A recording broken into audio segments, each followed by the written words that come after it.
ছাদনাতলায় পান পাতার আড়ালে কুসুম উপস্থিত হওয়া মাত্রই এবার বিশাল বড় এক সত্যের মুখোমুখি হলো। হ্যাঁ বন্ধুরা, ভিডিওতে লাইক দিয়ে দেখতে থাকুন। যে মুহূর্তে কিনা সন্ধে ঘনিয়ে আসা মাত্রই বিয়ের আসর বসে যায় এবং পুরোহিত মশাই যখন বারবার করেই তারা দিতে থাকে, ঠিক সেই মুহূর্তে যখন কিনা এক পর্যায়ে রাতুলের কোনো রকম কোনো খোঁজ খবর না মেলায়, যখন কিনা লগ্ন পেরিয়ে যাওয়ার ভয়ে কুসুমকে ছাদনাতলায় নিয়ে এসে হাজির করা হয় এবং সকলে যখন বলতে থাকে যে কী ব্যাপার, এদিকে তো কোণে চলে এলো, বরের এখনও দেখা মিলছে না কেন? সববার তো দেখা যায় যে বর এসে অপেক্ষা করে কোণের জন্য, কিন্তু এদিকে তো দেখতে পাচ্ছি যে না, কোণে এসে অপেক্ষা করছে বরের জন্য।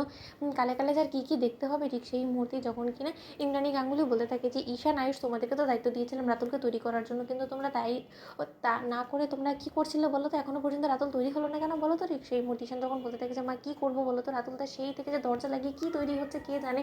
আমরা কতবার করে রাতুলটাকে ডাকলাম, কিন্তু কোনো মতে রাতুলটা আমাদের সারাই দিচ্ছে না।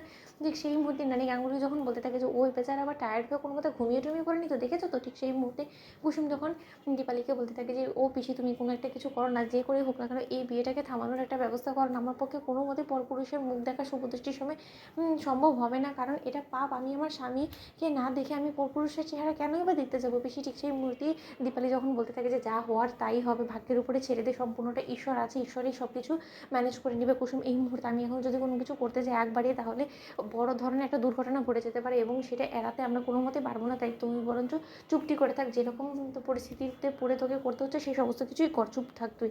ঠিক সেই মুহূর্তে যখন কিনা এক পর্যায়ে রাতুলের দরজা ভেঙে যখন কিনা ঈশান এবং আয়ুষ ভেতরে ঢুকে এবং কোথাও সেখানে রাতুলকে খুঁজে না পেয়ে যখন কিনা দেবলীনা বলতে থাকে যে ও মাই গড, যার জন্য কিনা এত আয়োজন সব কিছু, সেই লোকে লাপাত্তা, সেই নেই, সে গেল তো গেল কোথায়?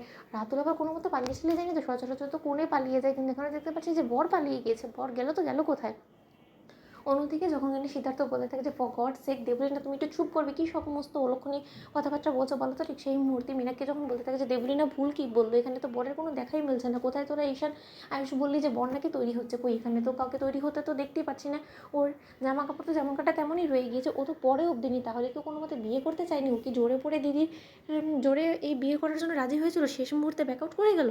অন্যদিকে যখন কিনা অনুশ্রী বলতে থাকে যে এখানে একটা চিঠি ফেলে রেখে গিয়েছে রাতুল সাহেব, ঠিক সেই মুহূর্তে যখন কিনা সেই চিঠিটায় পড়তে পায় আয়ুষ, এবং আয়ুষ যখন দৌড়ে গিয়ে মায়ের কাছে নিয়ে গিয়ে বলতে থাকে যে মা সর্বনাশ হয়ে গিয়েছে, রাতুল রীতিমতো এই বিয়ের আসর ছেড়ে পালিয়ে গিয়েছে, ও কোনো মতে আর কুসুমকে বিয়ে করতে চায় না এবং ও শেষ মুহূর্তে এসে নিজে আর কোনো রকম কোনো তোমার কাছে জবাবদিহি করতে বাধ্য না মনে করে নিজেকেও এখান থেকে অনেকটা দূরে চলে গিয়েছে, এবং আমরা কি করব?